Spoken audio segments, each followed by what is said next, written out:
Hello, I'm Alan Keays, and I'm joined today by Josh O'Gorman, and we're here to provide you a look at some of the stories we're working on here at the Herald. And we're doing this at about 2 o'clock, and Governor Shumlin, I believe, is speaking right now, delivering the State of the State address. He's supposed to be talking about the opiate problem here in Vermont and what the state response is going to be to that.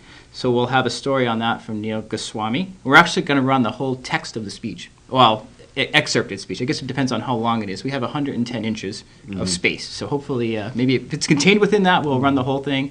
Otherwise, we'll have to excerpt parts of it.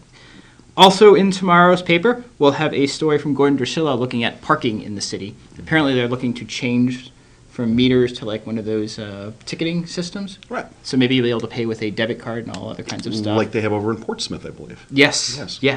And Darren Marcy will have a story out of Castleton about the Castleton budget. And we'll also have the latest on the biomass proposal out of Springfield. There's a hearing. There's a hearing taking place in Montpelier today that I know Susan Small here, a reporter who's been following this story for a while, will be at. And speaking of budgets, Bruce Edwards will have a look at the Brandon budget. And it's all about budgets now for towns as they get ready for town meeting. And I know you were in Killington last night where I'm sure they were talking about the budget. Absolutely. So at the December Select Board meeting, the Select Board asked Town Manager Seth Webb to shave half a cent off the tax rate. So the increase is going to represent a 2.3% or 2.3 cents on the tax rate. And there actually came back, and the figure last night is going to add 0.9 or 0.9 cents to the tax rate.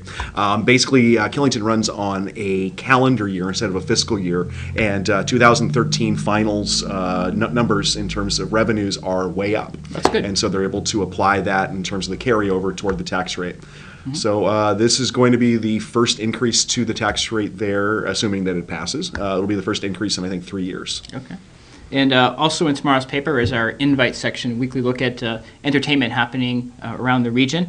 And I know a local spin section by Ali Flewellen will have lots of stuff happening on the mountain and around the region. So that's a look at some of the stories we're working on here in the Herald Newsroom. Thanks for watching. Thank you. Rutland City firefighters are battling a general alarm blaze at Big Joe's Hook and Tow building near East Creek on West Street in Rutland. The fire, reported around 3:30 p.m., sent billowing smoke and flames high into the air that could be seen across downtown Rutland. The cause of the fire is still undetermined, Fire Chief Robert Schlachter said. No injuries have been reported. The Herald will update the story as more information becomes available.